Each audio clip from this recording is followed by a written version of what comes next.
ఇలా వండింది. పొయ్యి ఆపేస్తాను అనమాట. ఇప్పుడు ఇదన్నమాట ఇది ఏమంటారో అల్యూమినియం ప్యాకెట్ ఇది అండ్ తయారైంది. ఇది ఇప్పుడు ప్లేట్లో పెట్టుకుని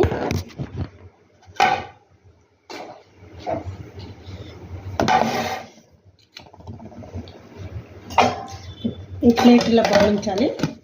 బౌలించుకున్న తర్వాత అప్పుడు దీన్ని తిప్పాలన్నమాట. మామూలుగా తీసుకోకూడదు అన్నమాట. తిప్పిన తర్వాత